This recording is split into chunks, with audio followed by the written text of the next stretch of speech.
Good morning all. ഞാൻ Ramakrishnan TB, SEBI registered research അനലിസ്റ്റാണ്. ഈ ഓഡിയോ കേട്ടതിന് ശേഷം ഡിസ്ക്ലെയിമർ കൂടി വായിച്ചു നോക്കണമെന്ന് താല്പര്യപ്പെടുന്നു. ഇന്ന് നമ്മൾ എക്സ്പെക്റ്റ് ചെയ്യുന്നത് ഗ്യാപ് ഡൗൺ ഓപ്പണിംഗ് ആണ്. അതോടൊപ്പം മറ്റ് ഏഷ്യൻ മാർക്കറ്റുകളുടെ സിറ്റുവേഷൻ നോക്കുകയാണെങ്കിൽ എല്ലാ മാർക്കറ്റുകളും ഇന്നും മോർണിംഗിൽ വളരെ വീക്കായിട്ടാണ് ട്രേഡ് ചെയ്യുന്നത്. South Korean index KOSPI around 4.75% താഴെയാണ്. മറ്റ് ഇൻഡെക്സുകളെല്ലാം തന്നെ 1% മുതൽ 2% വരെ താഴെയാണ് മോർണിംഗിൽ ട്രേഡ് ചെയ്യുന്നത്. കഴിഞ്ഞ ആഴ്ച നോക്കുകയാണെങ്കിൽ വീക്കിലി ബേസിൽ എല്ലാ ഗ്ലോബൽ മാർക്കറ്റുകളും വളരെ വീക്കായിരുന്നു. കഴിഞ്ഞ വെള്ളിയാഴ്ച ഇന്ത്യൻ മാർക്കറ്റിൽ സ്ലൈറ്റ് അപ്വേർഡ് മൊമെന്റ് ഉണ്ടായിരുന്നു. അതൊരു ഷോർട്ട് കവറിങ്ങിന്റെ ഭാഗമാണ്. കാര്യമായിട്ടുള്ള മറ്റ് പോസിറ്റീവ് ന്യൂസ് ലോസ് ഒന്നും ഇല്ല. അതേസമയം ഇറാൻ, ഇസ്രായേൽ, അമേരിക്ക സംഘർഷം വീണ്ടും വഷളായിക്കൊണ്ടിരിക്കുകയാണ്. ഇന്നും നാളെയൊക്കെ വളരെ ക്രൂഷ്യലാണ്. വലിയ രീതിയിലുള്ള ആക്രമണങ്ങളാണ് ഇനി മിഡിൽ ഈസ്റ്റിലേക്കൊക്കെ ഇറാൻ നടത്തുന്നതെങ്കിൽ തീർച്ചയായിട്ടും മാർക്കറ്റ് വീണ്ടും താഴെ പോകാനുള്ള സാധ്യതകളാണ് കാണുന്നത്. അതേസമയം അമേരിക്കയുടെ ഭാഗത്ത് നിന്ന് ഇറാന് കൊടുത്തിട്ടുള്ള അൾട്ടിമേറ്റം ഇന്ന് വൈകുന്നേരം അല്ലെങ്കിൽ നാളെ മോർണിംഗിലോട് കൂടിയിട്ട് എൻഡ് ചെയ്യും. അതിനുശേഷം അമേരിക്ക എന്താണ് ചെയ്യാൻ പോകുന്നുള്ള കാര്യം വളരെ ഇമ്പോർട്ടൻ്റ് ആണ്. പക്ഷേ അമേരിക്കയുടെ ഇതുവരെയുള്ള പ്രവർത്തനങ്ങൾ വെച്ച് നോക്കുകയാണെങ്കിൽ കാര്യമായിട്ടൊന്നും തന്നെ ചെയ്യാനായിട്ട് സാധ്യതയില്ല. മറിച്ച് ലാസ്റ്റ് മിനിറ്റിൽ അവർ വേറെ സ്റ്റേറ്റ്മെന്റ് നടത്താനാണ് സാധ്യതകൾ കൂടുതൽ. അതേസമയം ഇറാൻ വളരെ സ്ട്രോങ് ആയിട്ട് തന്നെയാണ് ഇറാന്റെ സ്റ്റാൻഡിൽ നിൽക്കുന്നത്. ഹോർമൂസ് കടലിടുക്ക് തുറന്നു കൊടുത്തിട്ടുണ്ട് മറ്റ് രാജ്യങ്ങൾക്കായിട്ട്. അമേരിക്ക, ഇസ്രായേൽ രാജ്യങ്ങളുടെ കപ്പലുകൾ പോകാനായിട്ട് അനുവദിക്കില്ല എന്നാണ് ഇറാൻ പറഞ്ഞിരിക്കുന്നത്. അതേസമയം ഇറാനെ വീണ്ടും ആക്രമിക്കുകയാണെങ്കിൽ മിഡിൽ ഈസ്റ്റിലെ മറ്റ് രാജ്യങ്ങളിലെ പവർ പ്ലാന്റുകളും അതുപോലെ തന്നെ വാട്ടർ ഫെസിലിറ്റീസും ഒക്കെ ആക്രമിക്കുന്നതാണ് ഇറാൻ പറഞ്ഞിരിക്കുന്നത്. വളരെ വളരെ ഡേഞ്ചറസ് ആയിട്ടുള്ള ഒരു സ്റ്റേറ്റ്മെന്റ് ആണ്. ഇതൊന്നും സംഭവിക്കാതിരിക്കട്ടെ എന്ന് നമുക്ക് പ്രാർത്ഥിക്കാം. ഇനി ഇന്നത്തെ കമോഡിറ്റി മാർക്കറ്റിലെ വൊളാറ്റിലിറ്റി നോക്കുകയാണെങ്കിൽ ഗോൾഡിൽ വീണ്ടും വലിയ വൊളാറ്റിലിറ്റി തന്നെയാണ് ഇന്ന് മോർണിംഗിൽ കാണുന്നത്. കഴിഞ്ഞ ആഴ്ചയിൽ 10.51% ടോട്ടൽ വീക്കിലി ലോസ് രേഖപ്പെടുത്തിയിട്ടുള്ളത് ഗോൾഡിൽ. ഇത് 1983 ശേഷമുള്ള ബിഗ്ഗസ്റ്റ് ഫാളാണ്. ഇന്ന് മോർണിംഗിലും വലിയ വൊളാറ്റിലിറ്റി തന്നെയാണ് ഗോൾഡ് പ്രൈസിൽ കാണുന്നത്. $4,535.7 പെർ ഔൺസ് ആണ് ഹൈ വന്നത് ഇന്ന് മോർണിംഗിൽ. താഴേക്ക് $4,320.6 പെർ ഔൺസ് വരെയൊക്കെ വന്നിരുന്നു. അതിനുശേഷം രാവിലെ 8:05 ട്രേഡ് ചെയ്യുന്നത് $4,402 പെർ ഔൺസിനാണ്. ഇത്തരത്തിലുള്ള വൊളാറ്റിലിറ്റി സിൽവറിലും ഉണ്ട്. $64.2 പെർ ഔൺസ് വരെയൊക്കെ മോർണിംഗിൽ താഴെ വന്നിരുന്നു. അതിനുശേഷം രാവിലെ 8:05 ട്രേഡ് ചെയ്യുന്നത് $66.75 പെർ ഔൺസിനാണ്.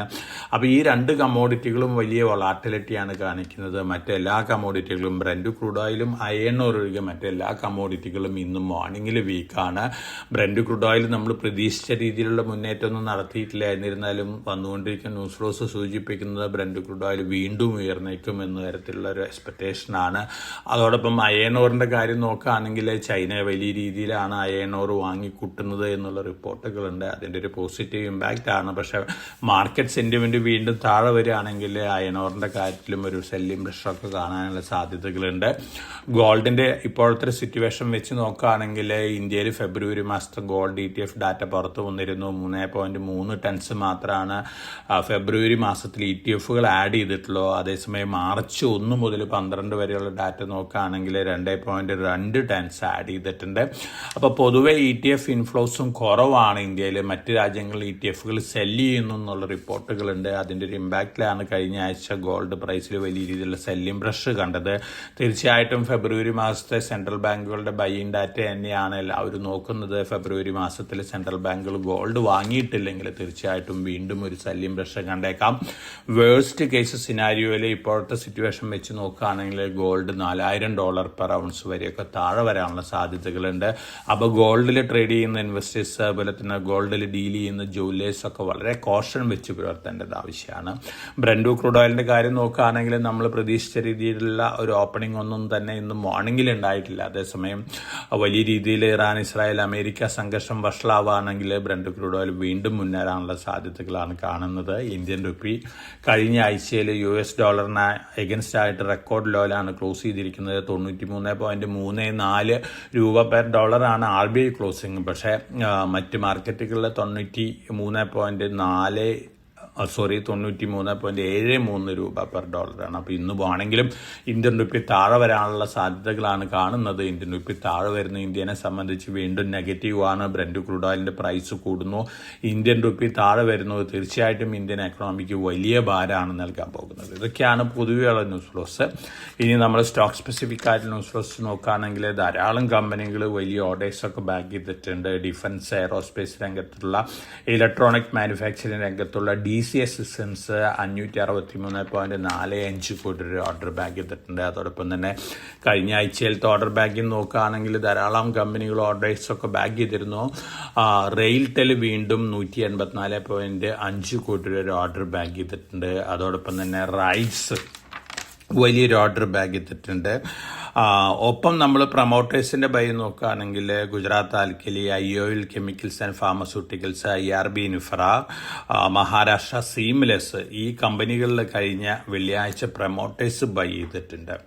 സെയ്ഗാൾ ഇന്ത്യ 603 കോടി രൂപ വരെ ഒരു നാഷണൽ ഹൈവേ പ്രൊജക്റ്റ് ബാക്ക് ചെയ്തിട്ടുണ്ട്. വിപ്രോ, ഇൻഫോസിസ്, ഈ കമ്പനികളൊക്കെ AI റിലേറ്റഡ് കുറേ ഇനീഷ്യേറ്റീവ്സ് അനൗൺസ് ചെയ്തിട്ടുണ്ട്. പൊതുവെ പോസിറ്റീവാണ് ഈ കമ്പനികളെ സംബന്ധിച്ച് നോക്കുകയാണെങ്കിൽ. അതേസമയം IPO മാർക്കറ്റ് നോക്കുകയാണെങ്കിൽ ഈ ആഴ്ചയിൽ 3 IPOs main board IPOs open ആവുന്നുണ്ട്. പവറിക്ക മാത്രമാണ് ഒരു ബെറ്റർ IPO ആയിട്ട് ഞാൻ കാണുന്നത്. അപ്പോൾ ലോങ് ടൈമിലേക്ക് ഇൻവെസ്റ്റ് ചെയ്യുന്ന ഇൻവെസ്റ്റേഴ്സിന് മാർക്കറ്റ് താഴെയാണെങ്കിൽ പവറിക്കയിൽ അപ്ലൈ ആവുന്നതാണ്. അലോട്ട്മെന്റ് കിട്ടാൻ സാധ്യതകളൊക്കെ ഉണ്ട്. വലിയ രീതിയിലുള്ള ഇനീഷ്യൽ ലിസ്റ്റിംഗ് ഗെയിനൊന്നും കിട്ടിയേക്കില്ല, പക്ഷെ ലോങ് റണ്ണിൽ ബെറ്റർ ആയിരിക്കും. അതോടൊപ്പം തന്നെ SMEയിൽ 4 IPOs ഉണ്ട്. SMEയിൽ ഈ 4 IPOs ഒന്നും തന്നെ ഞാൻ സജസ്റ്റ് ചെയ്യുന്നില്ല. മാർക്കറ്റിന് വോളാറ്റിലിറ്റി കാരണം ഒരു പക്ഷേ അട്രാക്ഷൻ കുറവായേക്കാം. അതേസമയം 1-2 IPOs കമ്പാരിറ്റീവ്ലി ബെറ്റർ ആണ്. ഇനി നമ്മൾ മറ്റു ന്യൂസ് ഫ്ലോസ് പൊതുവെ നോക്കുകയാണെങ്കിൽ ഫാർമസ്യൂട്ടിക്കൽ രംഗത്ത് വളരെ പോസിറ്റീവ് ഇമ്പാക്റ്റ് ഉണ്ടാക്കുന്ന ഒരു കാര്യമാണ് 21 മാർച്ച് മുതൽ, അതായത് ശനിയാഴ്ച മുതൽ സെമാഗ്ലൂട്ടൈഡ് എന്ന് പറയുന്ന വെയിറ്റ് ലോസ് മാനേജ്മെന്റ്, അതുപോലെ തന്നെ ടൈപ്പ് 2 ഡയബറ്റീസ് ഡ്രഗിൻ്റെ ഒക്കെ ജനറിക് വേർഷൻ ഇൻട്രൊഡ്യൂസ് ചെയ്യാനായിട്ട് ഫാർമസ്യൂട്ടിക്കൽ കമ്പനികൾക്ക് അവസരം ലഭിച്ചിരുന്നു. അതനുസരിച്ച് ഇന്ത്യയിലത്തെ ഓൾമോസ്റ്റ് എല്ലാ ഫാർമസ്യൂട്ടിക്കൽ കമ്പനികളും സെമാഗ്ലൂട്ടൈഡ് ഇഞ്ചക്ഷൻ ലോഞ്ച് ചെയ്തിട്ടുണ്ട്. പൊതുവെ പോസിറ്റീവ് ന്യൂസ് ആണ്. 90% പ്രൈസ് കുറവാണ് പേറ്റന്റഡ് ഡ്രഗ്സ് ആയിട്ട് നോക്കുമ്പോൾ. ഇന്ത്യയിൽ ടൈപ്പ് 2 ഡയബറ്റീസ് ഉള്ള പേഷ്യൻസിനെ സംബന്ധിച്ച്, അതുപോലെ തന്നെ വലിയ ഹ്യൂജ് വെയിറ്റ് ഉള്ള ഇൻഡിവിജ്വൽസിനെ സംബന്ധിച്ച് ഇന്ത്യയിൽ 25 കോടി ഓവർ വെയിറ്റ് ഉള്ള ഇൻഡിവിജ്വൽസ് ഉണ്ടെന്നാണ് പറയുന്നത്. 2050 ആകുമ്പോഴേക്കും 44 കോടി ആയിട്ട് മാറിയേക്കാം. അപ്പോൾ വെയിറ്റ് കുറയ്ക്കാനുള്ള ഡ്രഗാണ് സെമാഗ്ലൂട്ടൈഡ് ഇഞ്ചക്ഷൻ. തീർച്ചയായിട്ടും പ്രൈസ് കുറയുമ്പോൾ അഫോർഡബിൾ ആവും, പബ്ലിക്കിന് വലിയ രീതിയിൽ ബൈ ചെയ്യാനും യൂസ് ചെയ്യാനായിട്ടൊക്കെ സാധിക്കും. അപ്പോൾ ഇന്ത്യൻ ഫാർമസ്യൂട്ടിക്കൽ കമ്പനികളെ സംബന്ധിച്ച് നോക്കുകയാണെങ്കിൽ പോസിറ്റീവായിട്ടുള്ള ന്യൂസാണ്. ലോവസ്റ്റ് പ്രൈസിൽ ലോഞ്ച് ചെയ്തിട്ടുള്ളത് എറീസ് ലൈഫ് സയൻസ് ആണ്. അതിനുശേഷം നാറ്റ്കോ ആണ്. സൺ ഫാർമ, ഡോക്ടർ DC കമ്പനികളൊക്കെ സെമാഗ്ലൂട്ടൈഡ് ഇഞ്ചക്ഷൻ ലോഞ്ച് ചെയ്തിട്ടുണ്ട്. ഇനി നമ്മൾ മറ്റ് ന്യൂസ് ഫ്ലോസ് പൊതുവെ നോക്കുകയാണെങ്കിൽ പല സ്റ്റോക്കുകളും വളരെ താഴെയാണ്. നമ്മൾ ഫണ്ടമെന്റൽ പോയിന്റ് ഓഫ് വ്യൂ നോക്കുകയാണെങ്കിൽ ട്രേഡ് ചെയ്യുന്നത്. ITC അത്തരത്തിലുള്ള സ്റ്റോക്കാണ്, TCS അത്തരത്തിലുള്ള സ്റ്റോക്കാണ്. അതോടൊപ്പം തന്നെ HDFC ബാങ്കിന്റെ മിഡിൽ ഈസ്റ്റ് എപ്പിസോഡിൽ ചെയർമാൻ റിസൈൻ ചെയ്തിരുന്നു. പക്ഷേ HDFC ബാങ്കിനെ സംബന്ധിച്ച് ഫൈനാൻഷ്യൽ ഇമ്പാക്റ്റ് ഒന്നും തന്നെയില്ല, മറിച്ച് എത്തിക്കൽ റീസൺസിനാണ് അദ്ദേഹം റിസൈൻ ചെയ്തിട്ടുള്ളത്. തീർച്ചയായിട്ടും ഈ അവസരം 770 ലെവലിലാണ് കഴിഞ്ഞ വെള്ളിയാഴ്ച ക്ലോസ് ചെയ്തിരിക്കുന്നത്. ഇന്നൊരു പക്ഷേ വീണ്ടും താഴെയൊക്കെ വന്നേക്കാം, 740, 750 ലെവലിലേക്കൊക്കെ താഴെ വന്നേക്കാം. പക്ഷേ ഇത്രയും ഫണ്ടമെന്റലി സ്ട്രോങ് ആയിട്ടൊരു സ്റ്റോക്ക് ഈ പ്രൈസിൽ കിട്ടുന്നത് വളരെ അട്രാക്റ്റീവ് ആണ്. അപ്പോൾ ലോങ് ടൈം പോയിന്റ് ഓഫ് വ്യൂവിൽ മാർക്കറ്റ് താഴെ വരുമ്പോൾ വീണ്ടും ഇൻവെസ്റ്റേഴ്സിന് ബൈ ആവുന്ന ഒരു സ്റ്റോക്കാണ് HDFC ബാങ്ക്. ഘട്ടം ഘട്ടമായിട്ടോ അല്ലെങ്കിൽ ലെംസ് ആയിട്ടോ ഡിപ്പെൻസ് ഓൺ ദ ഇൻവെസ്റ്റേഴ്സിന്റെ ബിഹേവിയർ അനുസരിച്ച് ഈ സ്റ്റോക്കിൽ ഇൻവെസ്റ്റ് ചെയ്യാനുള്ളൊരു അവസരം ലഭിച്ചിരിക്കുകയാണ്. ഇത്തരത്തിലുള്ള അവസരങ്ങൾ വളരെ അപൂർവമായിട്ടാണ് കിട്ടാറുള്ളത്. തീർച്ചയായിട്ടും ഈ അവസരങ്ങൾ യൂട്ടിലൈസ് ചെയ്യണമെന്ന് തന്നെയാണ് ഞാൻ ഇൻവെസ്റ്റേഴ്സിന് സജസ്റ്റ് ചെയ്യുന്നത്. ഇതൊക്കെയാണ് ഇന്നത്തെ മാർക്കറ്റ് ന്യൂസ് ഫ്ലോസ്. ഇനി നമ്മളെ സംബന്ധിച്ച് ഏറ്റവും ഇമ്പോർട്ടൻ്റ് ആയിട്ടുള്ള ഇവൻ്റ് എന്ന് പറയുന്നത് ഇസ്രായേൽ, ഇറാൻ, അമേരിക്ക സംഘർഷം തന്നെയാണ്. വലിയ രീതിയിൽ വഷളായിക്കൊണ്ട് മിഡിൽ ഈസ്റ്റ് രാജ്യങ്ങൾക്ക് നേരെ ഇറാൻ വീണ്ടും വലിയ രീതിയിൽ ആക്രമണം നടത്തുകയാണെങ്കിൽ തീർച്ചയായിട്ടും ഏറ്റവും നെഗറ്റീവ് ഇമ്പാക്റ്റ് ഉണ്ടാവാൻ പോകുന്നത് ഇന്ത്യക്കാണ്. അതുകൊണ്ട് തന്നെ ഇന്ത്യൻ മാർക്കറ്റും അത്തരത്തിലുള്ള നെഗറ്റീവ് റിയാക്ഷനൊക്കെ കാണിച്ചേക്കാം. മറിച്ച് അടുത്ത 48 മണിക്കൂറിനുള്ളിൽ ഒരു സെറ്റിൽമെൻ്റ് ഒക്കെ അനൗൺസ് ചെയ്യുകയാണെങ്കിൽ ഒരു റീബൗണ്ടൊക്കെ ഇന്ത്യൻ മാർക്കറ്റിൽ വന്നേക്കാം. പക്ഷെ നമ്മൾ പ്രതീക്ഷിച്ച രീതിയിൽ ബിഗ് റാലി ഒന്നും എക്സ്പെക്ട് ചെയ്യാനായിട്ട് സാധിക്കില്ല. ഒരു നീജർക്ക് റിയാക്ഷനും അതിനുശേഷം റിയാലിറ്റി മനസ്സിലാക്കിക്കൊണ്ടുള്ള ഒരു അപ്പോഴും മൊമെൻ്റ് ആയിരിക്കും നമുക്ക് മാർക്കറ്റിൽ എക്സ്പെക്ട് ചെയ്യാനായിട്ട് സാധിക്കുക. പൊതുവെ പവർ സെക്ടർ സ്റ്റോക്കുകൾ, ഫാർമസ്യൂട്ടിക്കൽ സ്റ്റോക്കുകൾ, അതുപോലെ തന്നെ ഇൻഫ്രാസ്ട്രക്ചർ സ്റ്റോക്കുകൾക്കൊക്കെ ആയിരിക്കാം ഇത്തരത്തിലുള്ള സെറ്റിൽമെൻറ്റ് വരികയാണെങ്കിൽ ഏറ്റവും കൂടുതൽ പോസിറ്റീവ് ഇമ്പാക്റ്റ് ലഭിക്കാൻ പോകുന്നു. അപ്പോൾ വളരെ കോഷ്യസ് ആയിട്ട് മാർക്കറ്റിൽ മൂവ് ചെയ്യുക. എല്ലാവർക്കും നല്ലൊരു ട്രേഡിംഗ് ഡേ ആശംസിച്ചുകൊണ്ട് ഞാൻ ഇന്നത്തെ പ്രീ മാർക്കറ്റ് കമൻറ്ററി അവസാനിപ്പിക്കുകയാണ്. Thank you.